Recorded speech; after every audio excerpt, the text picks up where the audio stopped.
Hey friends, so glad that you are joining us today. Man, we have a special guest, someone I've been looking forward to for a long time. I told her I was going to be very, very careful and use her correct name, which is Kim Carpenter, and not Kim Burr, right? Kim, we're so glad you're here today. Thank you. A lot of people still call me. It's Kim Burr Carpenter now. That's true. That's true. How long have you enjoyed being married? 32 years. Wow, 32 years. And you have 3 kids? 3 kids. And they are?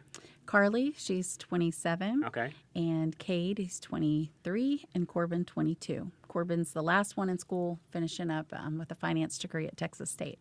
Wow. So cool. So, and your parents are Billy and Sue Burr? Mm-hmm. I met your dad maybe somewhere around 1990, maybe a little before that. And they were missionaries to Africa for how many years? Over 50 years. 50 years. Yeah. Man, that's a pretty high bar, right? It is. 50 years. Yeah. Your parents are heroes of the faith. Thank you. I have always admired them, admired their commitment. So you grew up in Africa, correct? I did. Tell us about that. My parents Dad started off, they started Teen Challenge in Dallas. Most people do not know that. Yeah. And we were having a really interesting conversation about, I went, what? Yeah. Yeah, it's interesting, especially when the guys with Life Challenge now come out and volunteer. It's always, I have such a tender heart towards that ministry.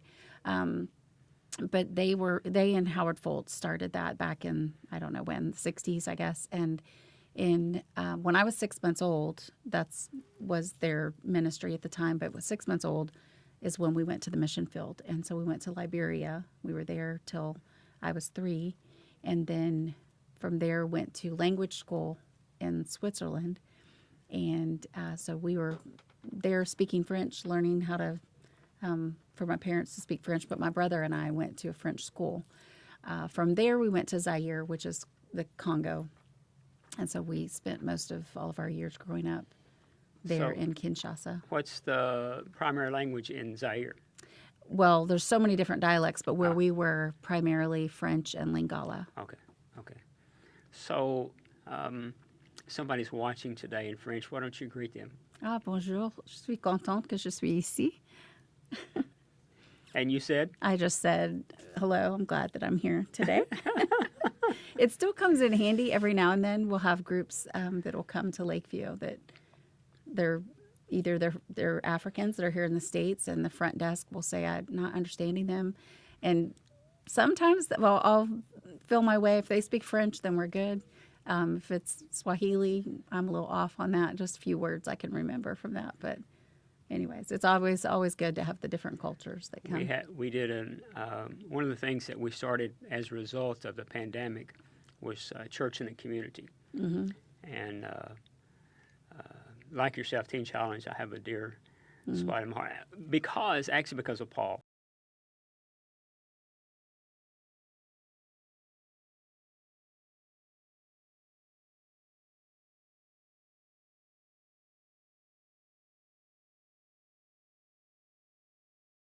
Has always been a part of our ministry and supportive. Okay. And at this the church and community, we have this tent that you have to put up. Well, it takes a lot of hands to put that up. Yeah. So Teen Challenge helps us do this. And then we had an outreach this past summer, and there was a couple there from Toronto. Oh, okay. Well, it wasn't a couple; it was a family, mom and her kids, and they spoke only French. Exactly. Yeah. That's not a language that people here really have a lot. Yeah. So there was a young girl that she actually was from Toronto.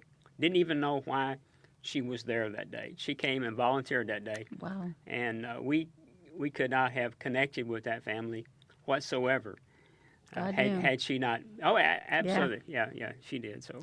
So what was it like living in Zaire? So you were there from what age? We moved back when I was 14. Oh, teenager. Okay. Yeah, teenager. So Okay. really, my upbringing as a child, I mean, my memories are all in Kinshasa. Okay. I loved it. Tell us about that. Tell us about that, because that's going to be different for most of us. Yeah, very outdoor. You know, we didn't have a TV. Praise God. Yes, praise the Lord. No TV, no electronics. We were outside all the time. We had a lot of pets. I'm with you on that, outside all the time. Yes, outside all the time. That's why Lakeview works for you, It right? works great for me.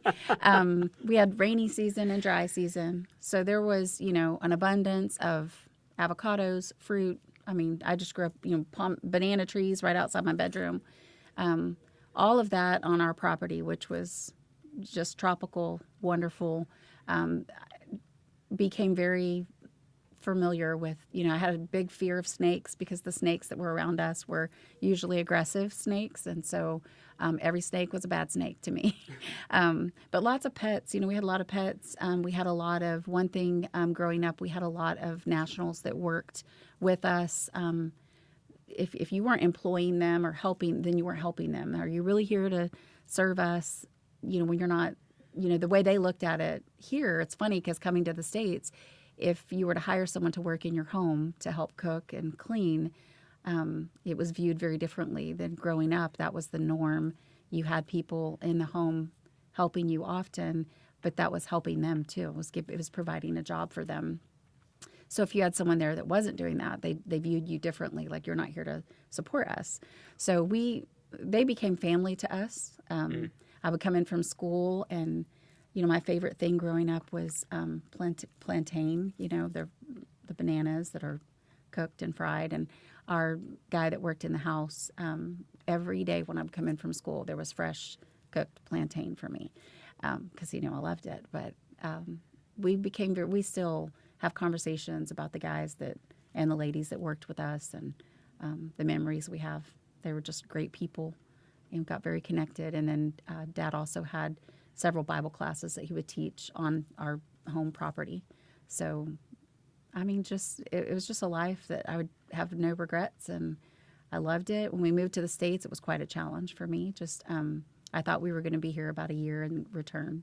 Probably 8 months into it, we found out that Dad's assignment was switching a little bit, and so I would end up finishing high school in the States, and I was not excited about that. And I really wanted to, you know, return, and that was home. The culture here was so different, and it was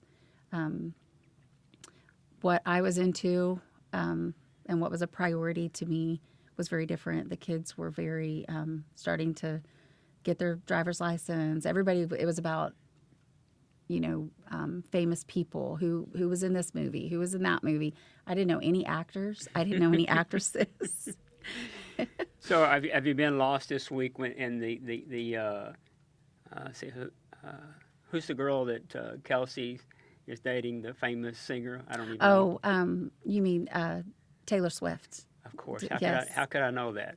Yeah, that has been humorous to me. It has Me been. too. I've loved it. Well, it's funny because our daughter has a really good friend. They're best friends with Patrick Mahomes and his wife, and so they're always at the Chief games. So it's been very funny to see in the spotlight all these pictures of everything, and there's Miranda right there in the middle of it. It's just it's been kind of humorous to us, especially what I've seen where these wives are playing spoofs on their husbands, you know, saying, "Oh, Taylor Swift is going to put Kelsey on the map," and they get so angry. They're like, "What do you mean? He's already on the map." But what's funny is now hearing everyone say, "Well, he's gained all these extra followers now," and so it is. The whole thing's humorous to me, but it's been fun watching. Followers, yeah. I see a lot of people that's kind of their goal in life right now is to. How many followers? There's such an emphasis on that. Yeah, my question is, are you leading? Right. Or you just have a bunch of followers? You know, that was something that when we, and I want to get back to about living in Africa, but I remember something that Maxwell said, you know, many, many years ago, and that is, there's two types of leaders of followers and leaders of leaders. Mm-hmm. And I think in the church world, at least my generation, we were taught to be leaders of followers, not leaders of leaders. If you're going to make a difference, You got to be a leader of leaders. Yeah. Yeah. So you made the transition from living in Africa to now. When did you guys move to Springfield? No, we actually moved to DeSoto. So I went to DeSoto High School. I did not know that. Yeah. Wow. I remember my first week in school, the teacher had asked us to pull out a piece of paper, and it was first day, and write down just a quick paragraph on the Wizard of Oz. I had no clue what the Wizard of Oz was.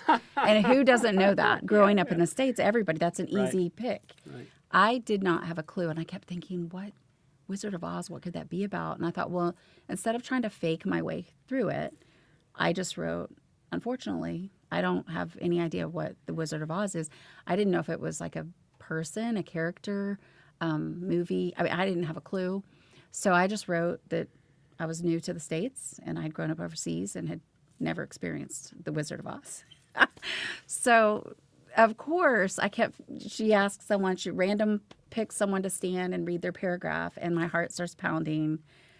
I'm getting lightheaded. I'm thinking, surely she won't pick me. Surely she won't. But sure enough, she did. Yeah. And I had to stand and read that. And I really wanted to be the wallflower, like the person that just sat kind of in the back of the room. I didn't really want anyone to know that I was from Africa. I just didn't want all the questions. Right.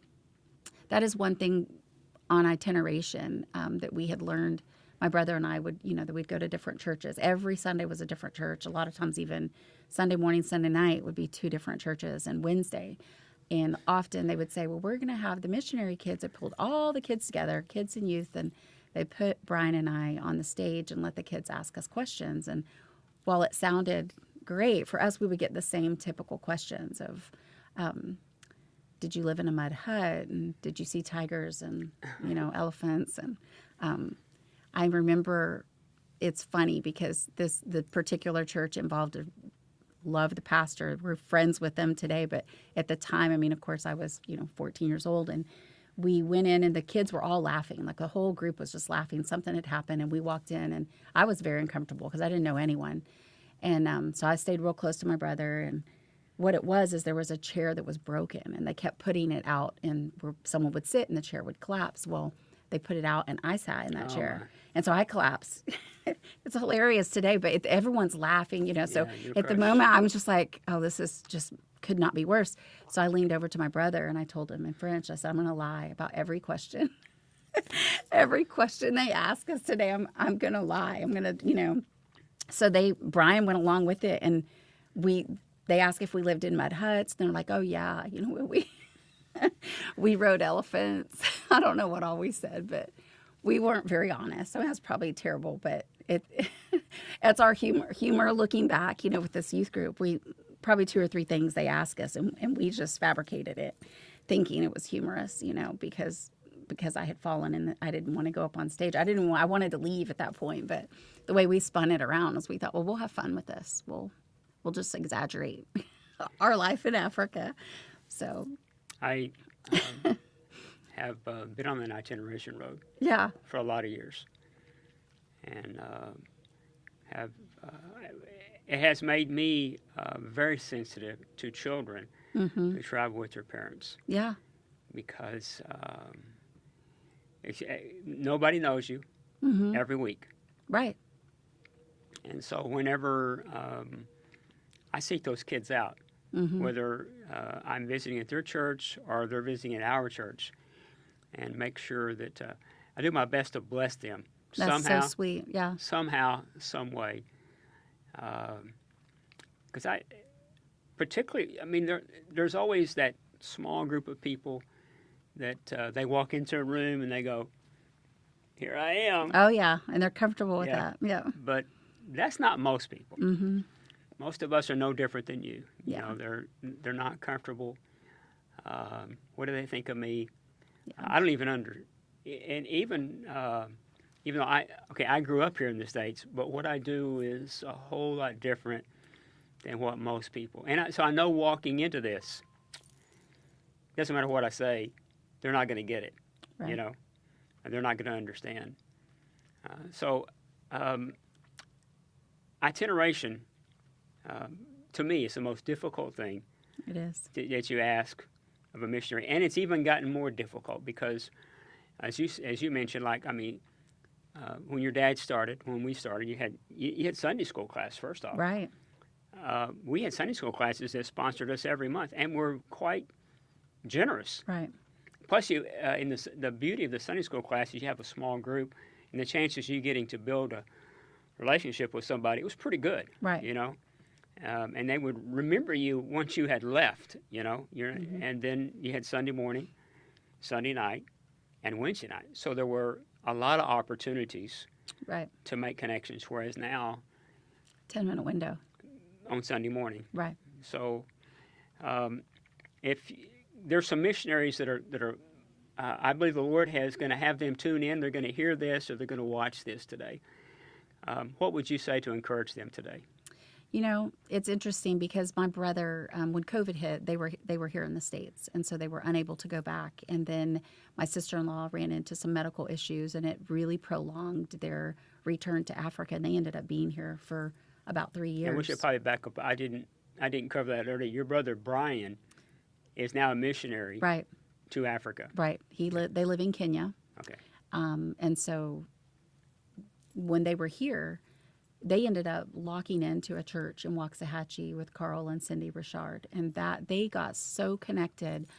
And through Kim's medical challenges as an itinerating missionary, you don't have those connections here. You feel lost in a way. You're coming in, putting on that face, expecting, praying for, pledges and praying for what you need. The next Sunday you're off to another place. So and what they're really needing is they're really needing the connection. Right. They're really needing people. They need community. Right. So for that time, Brian and Kim were able to nest and get that community through Kim's medical stuff. They had just this wonderful, that church has just been so incredible for them. It's blessed me. It's not my home church, but I've been incredibly moved and blessed watching how they love people in general. So when Brian and Kim did finally reach to the place that she was approved to go back, they had a big farewell. Everybody was there, and to hear Brian, say like this, what they've been able to experience is what so many missionaries really need to experience, and they were blessed by it. At first, it was.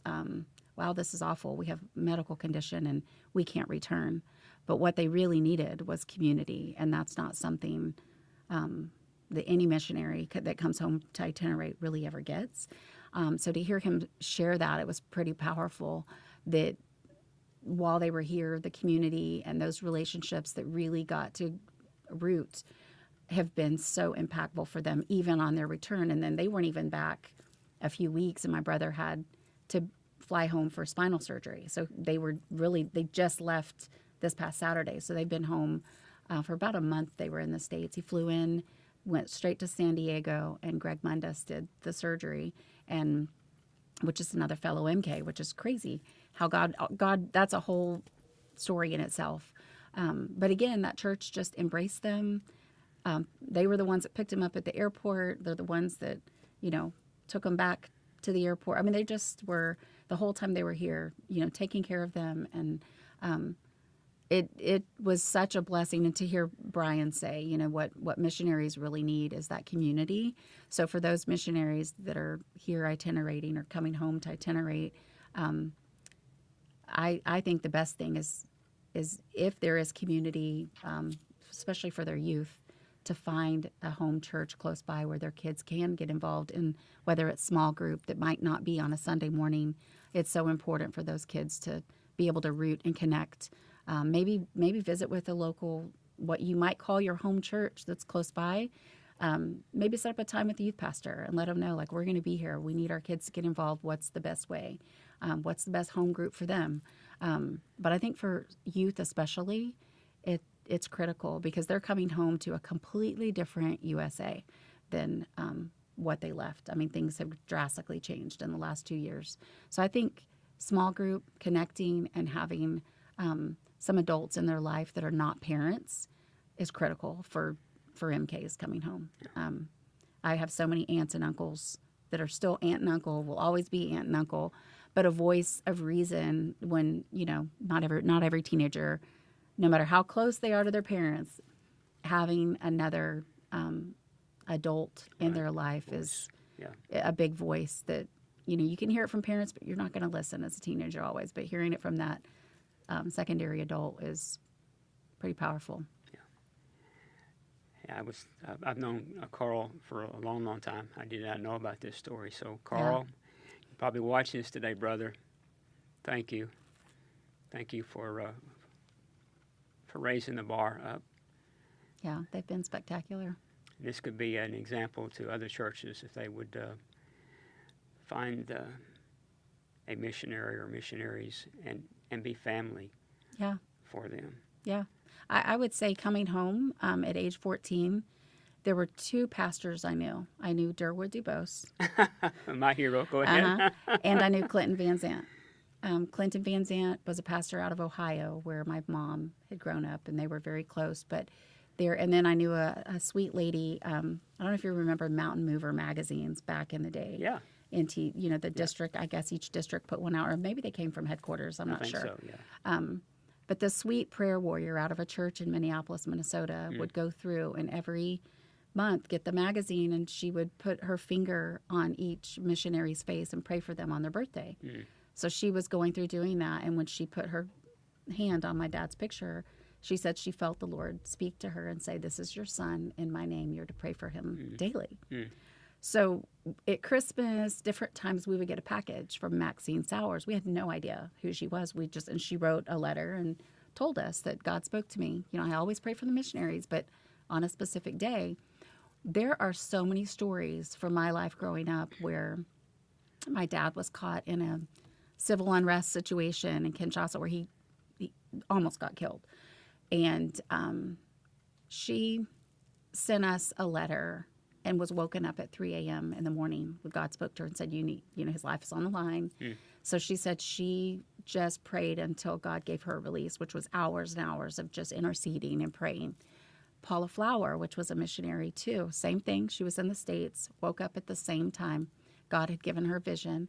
And then we had a chief that was off in a village that had a dream my father had died.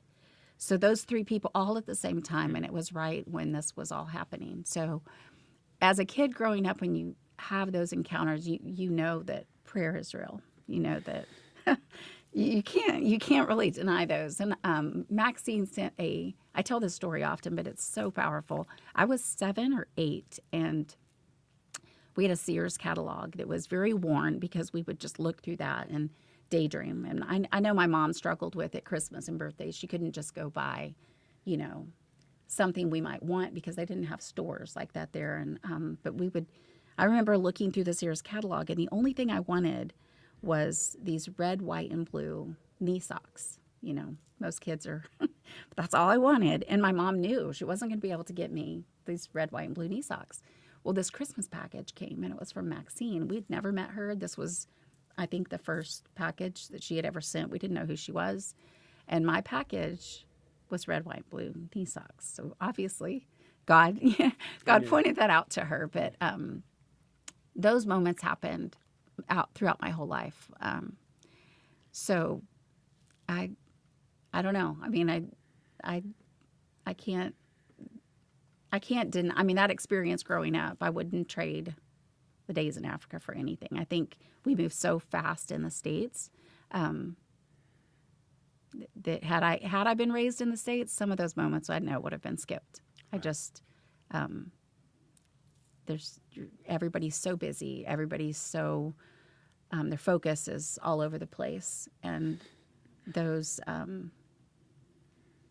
nuggets and moments of intercessory prayer that made huge impacts. Right.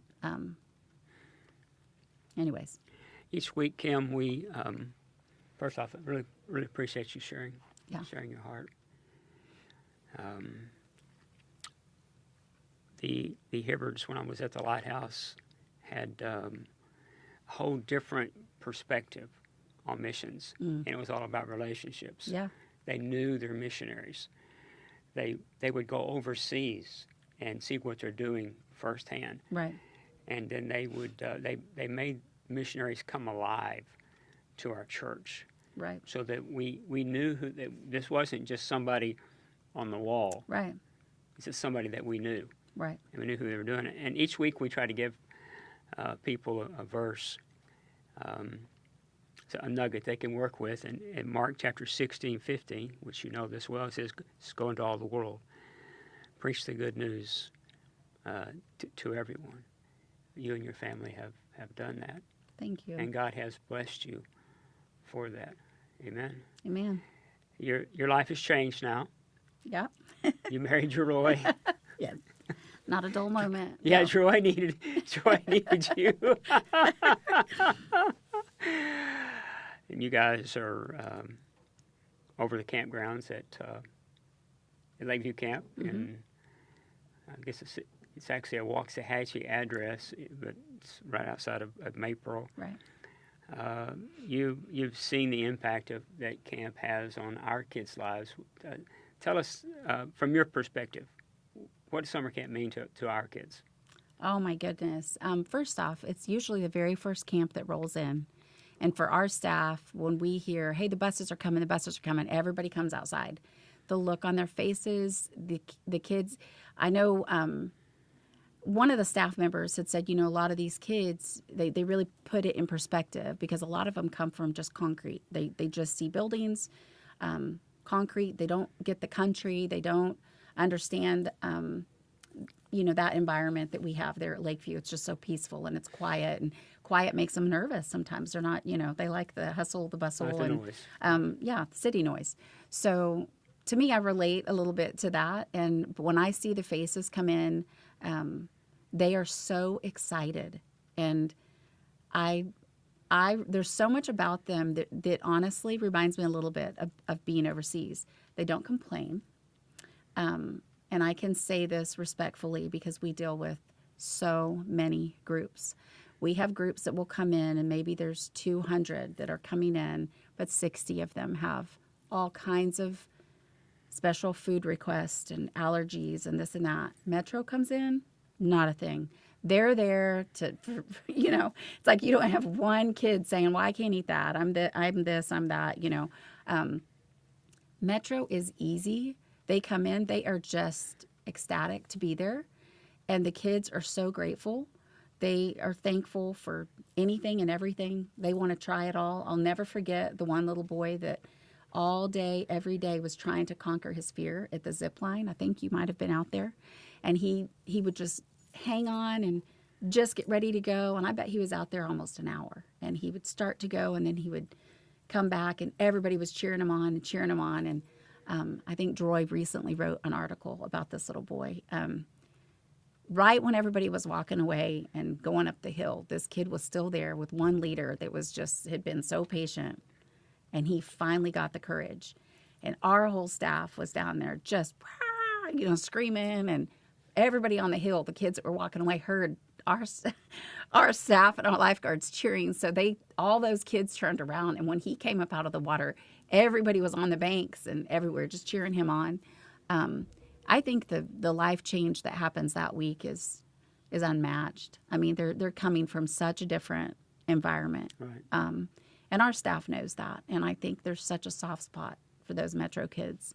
So, I mean, our whole staff, and like you said, like in the beginning, there was like just a difference. I think we've had we call it the right seat on the bus. And our staff has really changed a lot. They've either physically had new staff come in. Most of them are new.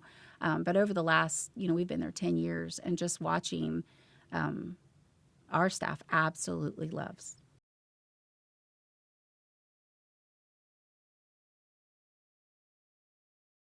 Everybody's like, where's James? Where's James? I mean, everybody loves your team. God has blessed us with some incredible people.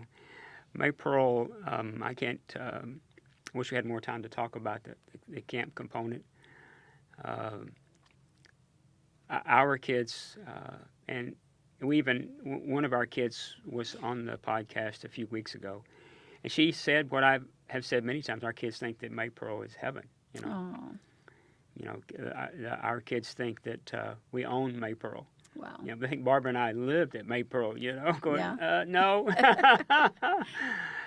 And we've seen God do so many incredible things. You know, so many of our kids, when we bring them, they got some pretty heavy baggage, which is why summer camp started. We knew if we could just get these kids along with the Lord, then that would be the first step to restoration taking place in your life. And the key to that, one of the keys is before there were any buildings there, Lily Pierce had ladies walking up and down the streets. Even as the guys they're building the first cabins and so forth, I remember watching them. They're out there. It's powerful. Laying the foundation for what was going to take place. Yeah. And you still do that. Yeah. We still see you come out and walk the roads. I do. We always know what you're doing. We're like, don't interrupt. They're saying, do you know who that? Yes, don't interrupt him. Unless you're going to walk and pray with him. Prayer is the foundation. If you don't get that right, then everything else is mixed up. And you know about the new facilities that we're building and believing God for this incredible miracle. But one of those buildings is a prayer chapel. You know, I believe that even in the city, we need a place where we can get along with the Lord. It's going to be open 24 hours a day, 7 days a week. Anybody and everybody, wow. It'll be available to them. If there was someone today, they're listening to this and going, why should we help Metro? Why should we help them with the new facilities? What would you say to them today? Oh, my goodness. Metro's arms are so extending. And I know the powerful impact. I've watched it year after year. The kids that are impacted, that is a seed planted that is forever prayed over. It's forever tended to. And I think that's phenomenal. I mean, to have a prayer chapel that's open 24 hours. You know, our prayer chapel's open. It's the only facility that we don't really reserve for groups that are coming out, but we do have people that will come in and say, I just need to use your prayer chapel. And so we let them go, and they'll have a friend with them. It happens frequently that we'll just see cars over there, and then a lot of times we'll go in and see if we can, pray with them. That's very exciting. And I think for the kids that have been so impacted, I know you have adults working with you now that have been impacted as a kid, to be able to look back on that and have a place where they can come and have a place of ministry themselves to minister to people that are coming in just hurting and seeking, and they don't know where to turn. Everybody knows that when they've tried everything else, they all know to turn, where to turn, and they're all going to be seeking a place like that. Yeah. Kim, thank you for Absolutely. Being here today. Thank you for having me. Thank you for all you have done Thank for you. the kingdom. Folks, I hope you've caught Kim's heart today. It's challenged me. Maybe I need to get my act together here a little bit. She's grown up in Africa, now lives here in the States, works at, her and her husband are directors at Lakeview Camp. And that campground is based on prayer. And that's the key for all of us. If you start out the day and you haven't spent time with the Lord, that means you're walking alone today. Now, I'm not sure what that means to you, but for me, that's a bad day. So I'm asking you today, would you consider helping us build this new facilities? Go to our webpage, dallasmetro.org. Then click on All In. That's the name of the campaign for the new facilities. Then click on What is All In. And you'll see the pictures that have been drawn. And would you consider making a donation today? Make a one-time gift, or maybe you could help us for the next 12 months. And we're going to, this generation that, all these guys went to camp as kids. Now they've grown up, they're adults. The thing they're missing is permanent long-term facilities. And our goal is to do this absolutely debt-free. I believe the Lord's going to use you to help us today. So go to our webpage, make that donation. Thanks for watching today. See you next week. God bless you.